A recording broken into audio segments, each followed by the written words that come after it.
Neal, welcome back to the Content 10X podcast. It's great to have you here.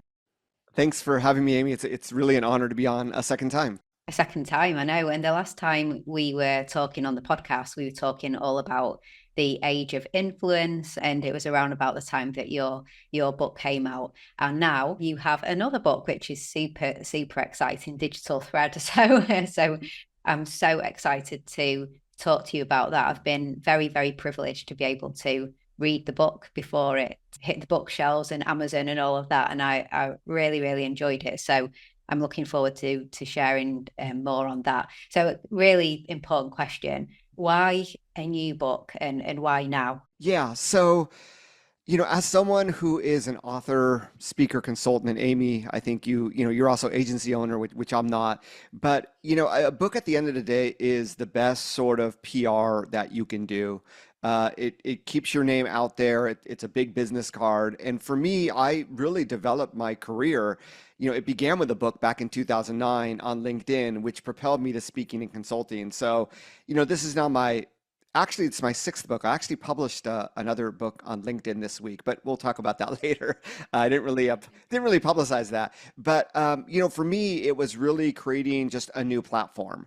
That the age of influence began this story where companies were reaching out to me just wanting one thing, without really thinking through what other things they might do that might be more effective. So I thought it was a really good time over the past few years of being a fractional CMO to bring together this experience to be able to serve more people. I think it also helps me really organize my own thoughts, and it gives me more of a practical framework. And I think more than anything, Amy, as we talk about like video being the best source of content repurposing. A book is a great way to aggregate a lot of content that you have, and then from the book, repurpose again. So, I have a lot of people reach out to me, Amy, like, should I write a book? And, a book is a SKU. It gives you a product to sell. It gives you a product to discount. It gives you a product on Amazon to run ads against. So, it's just a different paradigm that I really enjoy, and it is another driver of business for me. Yeah, absolutely, completely makes sense. And like you said, it isn't just the book, is it? It's so many other things that encompass having a book. So digital threads, I love the whole concept of it about how need to kind of weave together all the different aspects and how they fit in with each other and the key components. Why that particular topic? Because you mentioned, I know there's been a lot. You've written a book on LinkedIn. You've written many books, influence book, digital threads. So what made you think, right, this is the next topic to cover? Yeah, I always write books based on my experience, and my experience is literally based on customer demand. So when the Age of Influence came out, I really did believe, and I still believe, that influencer marketing is one of the most powerful yet least understood forms of marketing or channels. So with digital threads, it was really a reset because I think that COVID really accelerated everything digital. And there are still companies that operate their marketing as if it was still 2010.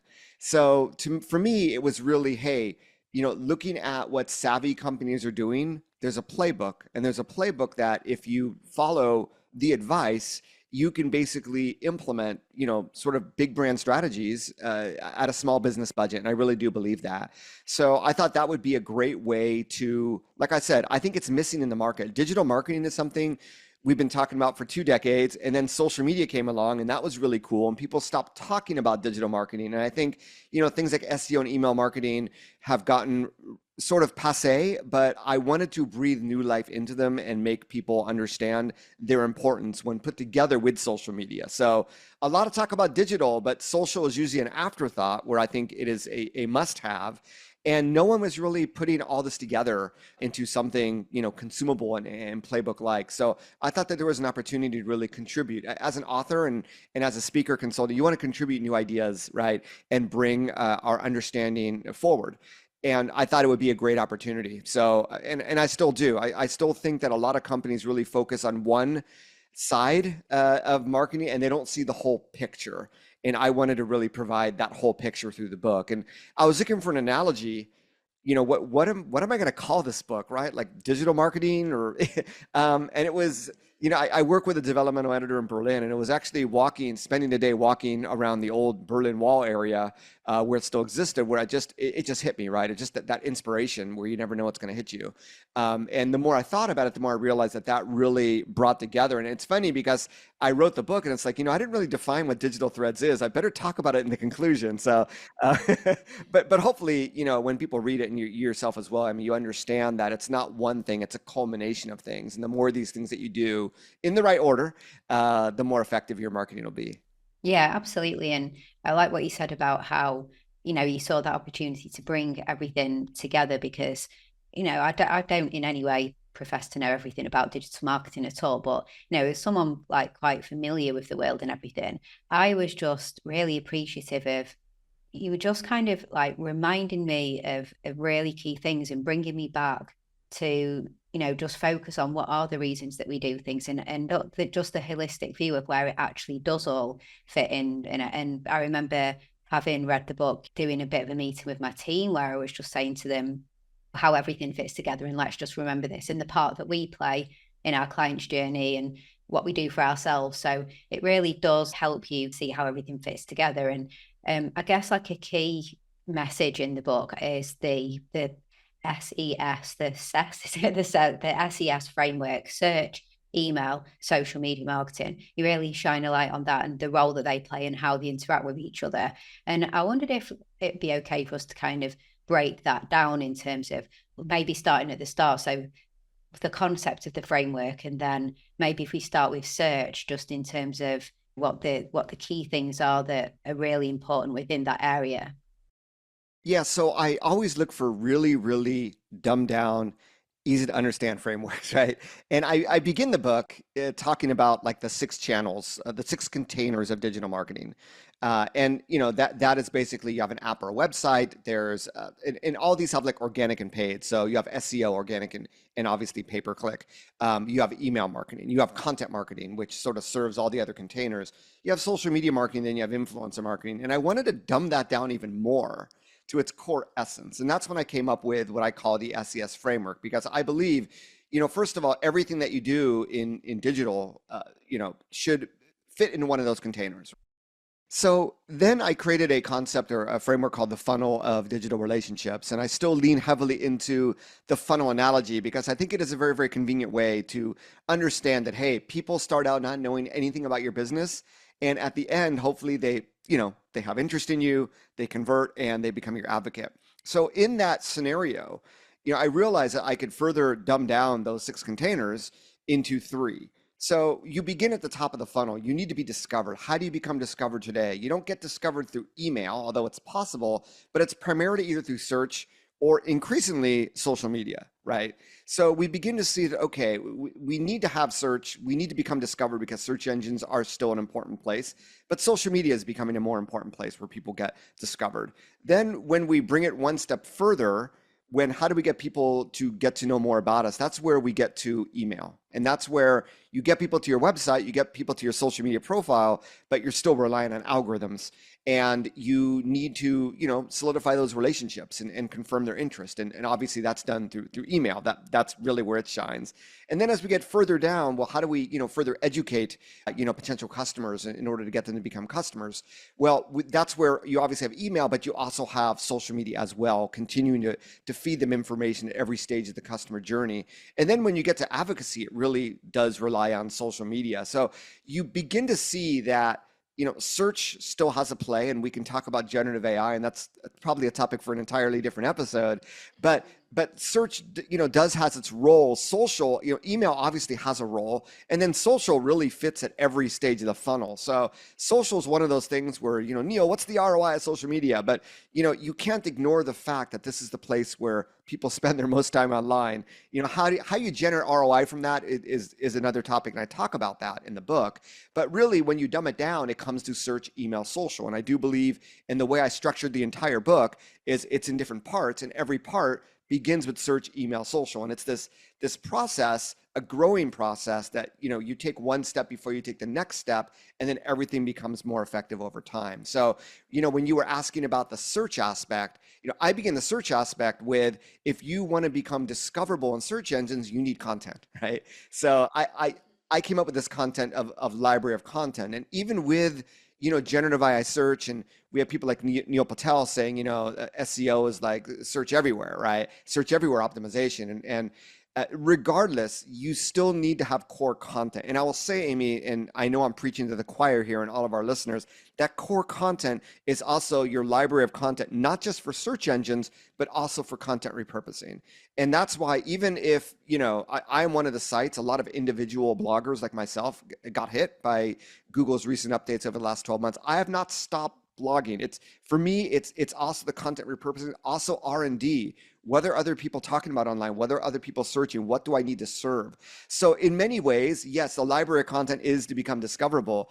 Should you get website traffic, to me, that is icing on the cake. You will get some website traffic, how much I do not know, but at least putting that IP into content in a blog format that is then discoverable, that becomes the core of your content repurposing, is something that, surprisingly enough, a lot of companies don't really have. And especially, more B2B companies these days have it. When you get into B2C, which can equally be doing the same thing, you see less and less. So that's really the foundation. And it's something I've spent a lot of time on. And everything I talk about in the book like this are things that I have done with clients or with my own brand over the last few years, and really, getting more data to prove what I'm talking about. But that's really the starting point of the recommendations of the book for search. So when we go from there, we have this library of content. What do you do with it? I have two more chapters on search. One really deals with backlinking, and I think, in the SEO world, it comes down to basics. I see a lot of advice on what do we do with generative AI search, and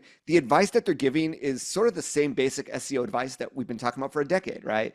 And if you think about it, and I like to, say this in the book, and whenever I speak with clients and on stage, if you were a search engine, how would you serve up content, right? And therefore, obviously, the content itself obviously speaks for itself, but do you have other websites mentioning you? Do you have other websites linking to you?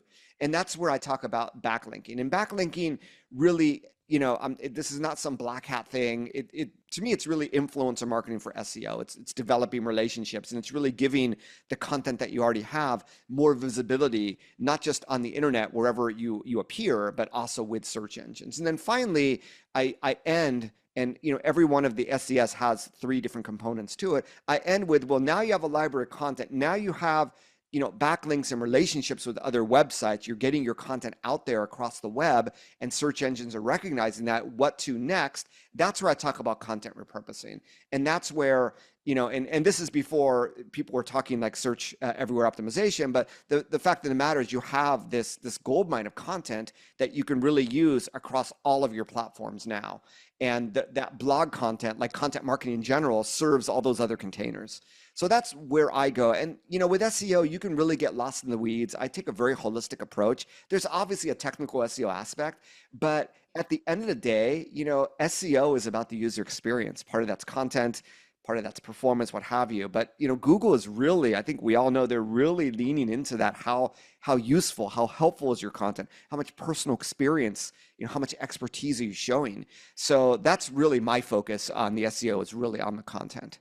And I love the way that you make the clear point that when we talk about a search engine, we're not just talking about Google and Bing and those search engines, but these days people use TikTok as a search engine, people use Instagram as a search engine, of course YouTube and Amazon as well. People use these tools as a search engine. So it's not just the search engines we think of, but the other ways people go to search. And I'm sure we're going to kind of move on to, well, how do you get from someone finding you to the email list side and the nurture and all of that? And Amy, on that note, I just want to point out that, Google Analytics does not pull in the views you get on TikTok on your content, on YouTube Shorts, on LinkedIn. And by the way, and Amy, I recently wrote, well, this week published a new book on LinkedIn, and I believe the algorithm there has changed really most aggressively, or it is the biggest change in the algorithm, I think, over the past few months than I've seen over years. And link content is just dead. I mean, yes, sometimes you'll get some visibility, but obviously, and I talk about this in the book as well, with link content being dead, if you want to be found everywhere and you want that library of content to shine on social media where people are searching and to get visibility, you have to repurpose. And that's where, to me, it all fits together. And what do you think, for example, creating content for search? So not just the blog posts and things like that, but you do want to be found by people searching for your content on the social platform. So you want to be found on TikTok or LinkedIn or whatever. What kind of mistakes do you see people make that you are putting all this content out there, but people are not going to find you through the normal search mechanisms on some of these social platforms? Yeah, you have to align yourself with the platform. And I think a lot of marketers, I go back to the days, I don't know if you remember Amy, ping.fm. And it was this brilliant little tool when social media was scattered and you had like StumbleUpon and all these other sites, MySpace, what have you. It was a site where it would just take your link and publish it simultaneously on like 30 different platforms. Oh, And wow. almost like in the old days of LinkedIn groups, you could publish something on 20 different groups and you'd get fair amount of traffic. Obviously, those days are gone.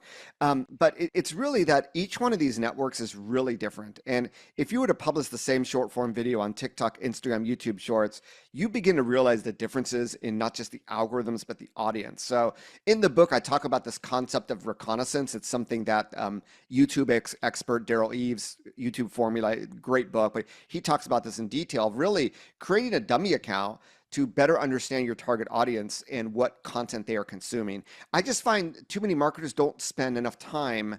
They spend more time in the social media scheduling tool than they do in the social networks themselves. And just going to your notifications isn't enough. It's really being in the feed on a daily basis, spending time. I'm about to write a new blog post, Amy, on, it's time to ditch the social media scheduling tool because it has its convenience, but it also takes you away from understanding the algorithm and the content that is very popular right now. So with that in mind, it's about you. There are some times where you can repurpose that content and maybe do it the same way on different networks, but in general, it's going to require a one-to-one approach of how do you repurpose that? For LinkedIn in specific, I know we have a big B2B audience. Is it a carousel post? Well, I don't see any carousel posts in my feed anymore. Before 2 years ago, we saw polls. I rarely see polls anymore, right? You're seeing, selfies or, pictures of groups of people with really long explanations, and the links are sort of thrown in the comments. So, understanding that it's going to take a different way to repurpose on each one of these platforms if you really want to get the most juice out of your content. So it almost requires a new social media strategy, these days, just because that link-based content just is not going to, the writing's on the wall. Yeah, it's not a social media strategy, is it? It's a LinkedIn strategy, a TikTok strategy, an Instagram strategy. It's having a strategy for each platform. And as you said, repurposing can help, but you have to be platform specific and not think that it's going to work across platform. And Amy, you also have to lean in. You don't need to be everywhere. It's the reason why I've really slowed down on X to the point I'm ready to disconnect. And when I put out some content, LinkedIn's the only place where I get engagement, and it really has become this most viral platform. So it's okay not to repurpose. You don't need to check all the boxes, but really lean in and focus on the ones where you see a lot of views or a lot of engagement. Let that be the cue that you're doing something right there, and really lean into those and focus more and get more juice out of them. I agree with you. I actually published a podcast episode. It feels like recently, but it was probably a year or so ago. But it was called something like, the myth that the content repurposing is about being everywhere, because I think that phrase gives content repurposing a bit of a bad reputation because people think that that is the premise of it, but it's not. It's being the places that are important to you in the right places. It may just be that your entire repurposing plan is focusing on long form content from one container to short form content in one specific container, and it's not trying to be everywhere. Interestingly, though, when I had Christopher Penn on the Content 10X podcast, and we were talking about AI, which you've already mentioned, and using AI in search and people turning to the generative AI tools instead of going to Google and things like that. And his view was quite different in terms of, he was looking at it purely from the algorithm, like in the Gen AI, so the large language models view of things, and saying, absolutely be everywhere, like, be on TikTok, be here, but it doesn't matter if people are engaging or anything, because what you're doing is feeding this machine, and the machine is crawling around and seeing more instances of you absolutely everywhere, and then it's going to refer to you more when people say who is an expert on this or that. So I found that quite an interesting view, because to please the large language models was to do that, but then we're saying that to please the algorithms on the platforms, that wouldn't work unless it was platform specific. And then to please your audience, at the end of the day, the humans as well, it has to be quality. So it gets quite complicated, doesn't it? Yeah, and I think, and Chris Penn is one of the most absolute, wizards of AI. Someone I think that everyone, he has a wonderful newsletter that you should all subscribe to Yeah, he too. does. And I wouldn't say I don't disagree, but I think that marketers and businesses, we are under budget constraints and timing constraints and showing results. And I haven't seen any data yet, right? Because this is so new. And that's why it's really tricky when we talk about new technology is, well, if I do that, then is it really going to help? And we know with the recent updates, and if if you go to Gen AI search engines, you realize, hey, well, why aren't they mentioning my company, or why are my competitors showing up? So we don't know the way that they work, and definitely large language models are able to accept a lot of data. So I have seen that same suggestion. I would not, I think at the end of the day, the content still represents you, and it still requires resource and effort and sometimes money.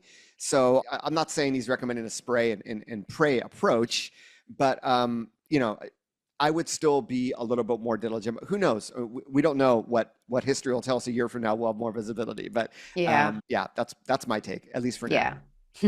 So then we've been lucky with we've been strategic and quality content has prevailed and we're being found and people are getting us in search and they are coming to our website. So, the next thing, email, we want to get people, so it's email so that we can keep in touch with them and nurture them and have that direct contact with them. What's the advice and like the process, I suppose, of how do we achieve that? How do we get that that email and then embark upon that journey of a different kind of relationship with the people that want to stay in touch with us? Yeah, email is such an afterthought for most companies, and that's why I gave it equal weight. The SCS, all these components get equal weight. So, email begins, and I think this is something also that a lot of companies miss out on, is if you're just contacting those that are already on your list, you miss out on contacting prospects, right? It is a limited world that you have.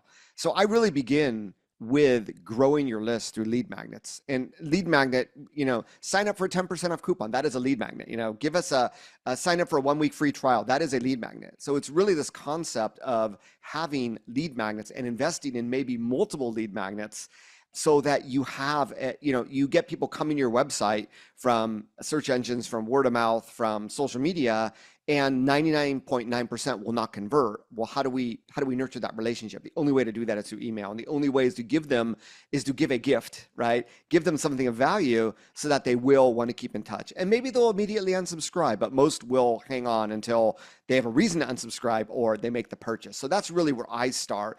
And then once you have a list, the next question, and I really begin as if this is a new company that knew nothing about digital marketing, is what I call communication pathways. So how now do we stay in touch with people that have expressed interest with us on our list? And there's a few different strategies there. I think, a sequence-based, I think that welcome email and what is the stage that you set for your first welcome sequence becomes really important. There's a lot of companies that don't even have a welcome sequence, or they haven't really thought much about their welcome email. So that's where I really wanted to talk about the importance of that. And how are you going to keep in touch with them? Every company loves to blast their email list with a promo, but before you do that, there's a lot of other types of value that you can be offering them. And that was really the advice that I wanted to offer there. A periodic newsletter is one type of value that some might find interesting. Do you do it at a monthly basis, a weekly basis? So I talk about that, but you need to stay in touch. And I know, Amy, we're both friends with Jay Baer. And the first time I met Jay Baer was at a conference called Blog World in Las Vegas. I want to say back in 2009. Wow. And I remember bumping into him at this after night, rooftop party, and we both had drinks in hand. And I'm like, Jay, what's your take on email? How often should I be emailing my list? He's like, you have to email them at least weekly. And I think you'd agree. He'd probably say the same thing.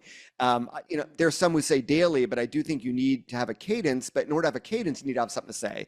Otherwise, they lose interest. So really, that chapter is to give you ideas. And then the final chapter is marketing automation. And this is something a decade ago, you need to have a pretty sophisticated tool to do. But even the MailChimps of the world now have, or ConvertKit like I use, now has somewhat of marketing automation features that you can use. And that allows you to really automate things, they visited a certain page, or they downloaded a certain asset or what have you, to trigger, what does the customer journey look like, and how can you be keeping in touch through these marketing automations and through timely and relevant messages all along the way, is an extremely powerful thing that I think a lot of really savvy B2B companies understand, but most small businesses don't. A lot of B2C e-commerce companies understand, because you have like abandoned cart, emails, or I mentioned a few data points there, the case study of like the price drop trigger that Klaviyo offers like out of the box for Shopify clients. So there's a lot to work through there, but it's really thinking about not just having one marketing automation, but really having a series of marketing automations to really make sure that you are side by side with your prospect as they go through this customer journey, offering them advice at every step. Yeah, that completely makes sense. And I guess from, often in the B2B world, and like if you're going to send something like a weekly email, like we send a weekly email, and I always feel that it just has to be valuable and interesting. It has to have some reason to think that was interesting, tips, advice, like mentions of the recent content, because it's not like everybody's just hanging on my, everything that we release, just like waiting for it to be released. But I feel like that again, I'm often going to be talking about this, but you've already mentioned this. That's where repurposing can help, isn't it? Because when you fill in the content container and this for search and to get found and people find you, and then you have some kind of cadence that you want to commit to with serving up value to your email subscribers, so that it's worth staying in touch with you. You can be leveraging all the thought that went into that great content that helped through search to be great, providing great valuable within the email list as well, can't you? So they can overlap in different formats, but the thought process is often the hardest part, isn't it, actually? So yeah, when you have the content, it's not just content repurposing, and I know, Amy, you've talked a lot about this on your podcast, but it's also generative AI can work hand in hand if you do it right. But you need to have the content, right? And that's where generative AI shines. You have a 1,000 word blog post that you want to summarize in 200 words for a newsletter, you keeping the same tone, keeping the same voice with a custom GPT.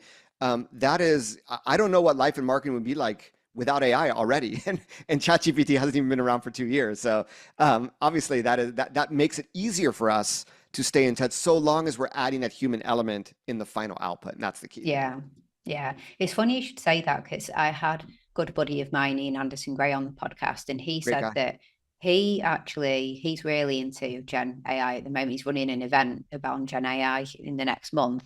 He said that has a purely automated newsletter that takes I think a blog post or his podcast episode, and he's entrusting it to create the email and automatically sent out, which I felt was quite brave, because I must admit, I don't think I'd ever hit publish or send or anything until I'd checked. But it seems to be working for him. So and he is a bit of a whiz, so he's probably put the most insane prompt to get it as good as possible, I'm sure. I'm sure it isn't turn to newsletter, send to my list. I'm sure there's like a lot of information to help the Gen AI do a good newsletter.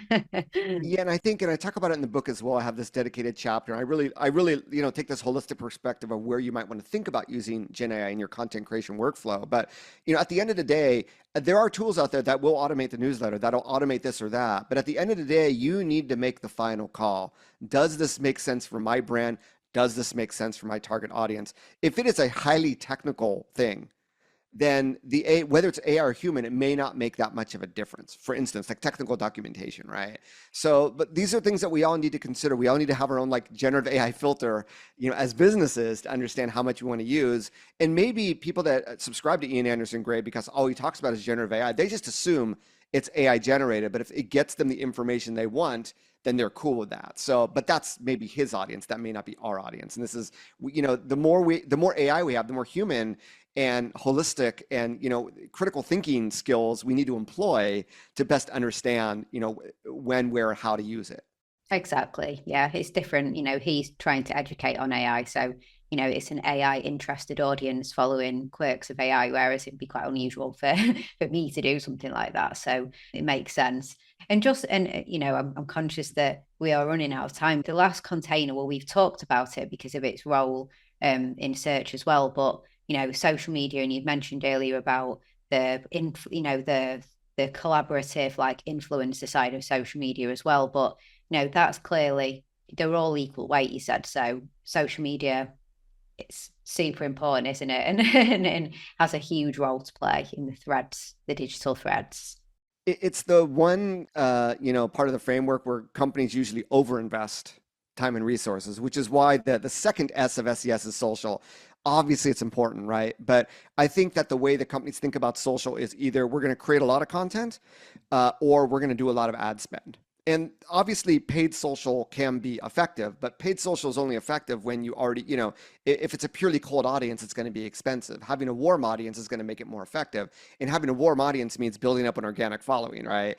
And now you've had a gentleman, and I'm forgetting his name, who talked about this concept of, and Amanda Natavidad, and I talked about her in the book, of zero-click content. And he had another word for it. I actually reached out to him, and I wanted to get his quote for the book, but I unfortunately never heard back from him. But it was a brilliant episode, which is like, hey, if you write a post on a social network and you take out the link, will the post still have value? Was really Yeah. what he was John talking about. Benini. Yeah. Yeah, brilliant episode. Everyone should listen to if they haven't. So I came up with my own sort of concept called platform authentic content, which is making content for that specific platform. When we sort of talked about this in content repurposing, that we want to make sure that we're aligned with each platform. Now, who is best at creating platform authentic content? It's content creators, because they do it for a living. They're pros at content creation.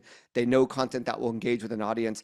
Is your business, we have the Disneys and the other companies that are actually hiring TikTok influencers to become part of their marketing team and create content. But I do believe today to get a lot of visibility in social media with your own content requires that same skill set.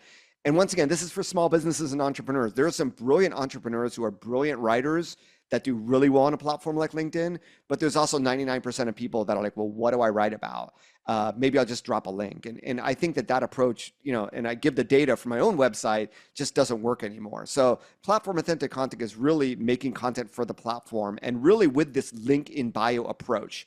People may not even look at that link in the comments that you want to put on LinkedIn, but at the end of the day, if they find your content compelling, they will click on your name link and they will go to your profile and hopefully reach out to you. It's the same thing with Instagram. You can't put a link on every piece of content, but you give enough value that they will click that link in your bio. And I thought that was a great analogy to say, hey, if we can make all of our social media so valuable without any links that people will go to our link in bio, that really is a great way of thinking about that concept. And the next chapter is about user-generated content, because it's like that's really, really hard to do. And by the way, who said that businesses had to create 100% of their own content for social media anyway? And I really challenged that assumption with a quote. It's a quotable quote. I don't have it on hand right now, but really lean into those in your community, customers, fans, followers. You almost want to incite a steady stream of user-generated content. I talk about some strategies there, but for me, like a book, when people talk about a book, it's user-generated content. When people review the book, it's user-generated content, et cetera, et cetera. And the more of that you have, you understand the concepts like social proof and all these really powerful psychological concepts come to play, but also you're developing a relationship with that content creator. Oh, and by the way, that's less content you need to create as well. So there's a lot of boxes that it checks. And it's something, once again, Amy, we have these concepts that we've been talking about in marketing. I wanted to bring it all together so you see the value that it has. And when brought together, I think you see that it's something that companies are seriously underutilizing. And then from there, if you have a lot of people that are creating content around you, bring them together.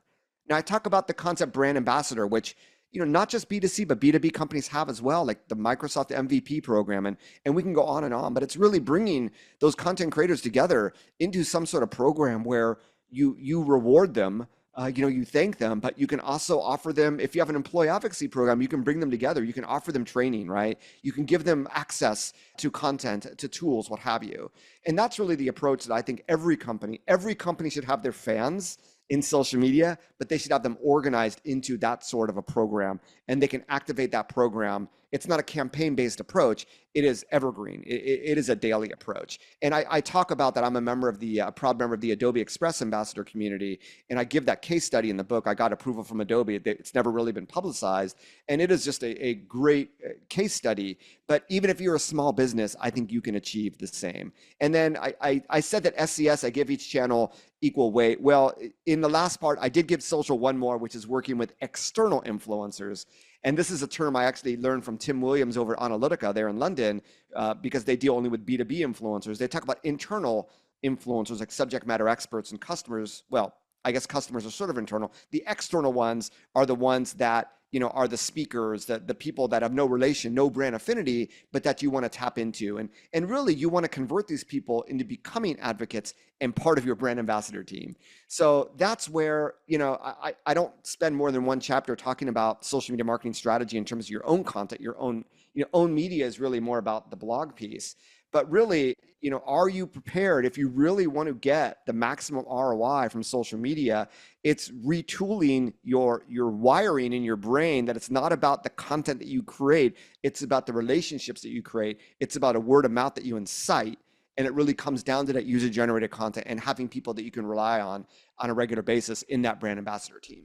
Yeah, it's so powerful, isn't it? Like that type of content, it's, it potentially, I guess it's quite hard sometimes to get it going and manage it and work with people, but the power, people really do value what others you can say something about what it's like to work with you and your brand and things like that, but nothing's really more powerful than hearing from other people and their views, is it? So I mean, we mentioned Jay Bear earlier, but his book Talk Triggers, that was obviously about the power of word of mouth marketing, and that was excellent. But then obviously your book Age of Influence as well on that side. I mean, there's just so much to unpack. I always think that it's funny that I rarely ever would just risk watching something on, say, Netflix or Disney Plus until I've looked at Rotten Tomatoes and all these different sites to just check what other people are saying about it and what is its rating and what do people think. And I'll just immediately not watch something if it's got a really poor rating on one of those sites. I don't even give it a chance. And it's slightly different, but it's kind of looking at what others have to say. I've read your review, like, you guys made the film though, let's see what other people think. And that's often how we think, isn't it? So, and this is younger generations do that on TikTok. They find out about a cosmetic brand, it's like, well, what are other people, are other people talking about this brand? And I talk about the story of early on when I had an agency and I did a influencer marketing campaign. The marketing manager said, look, we just want to have mentions of our brand throughout the blogosphere. And we have nothing. When people search for our brand, they see nothing except for one page, which is our home page.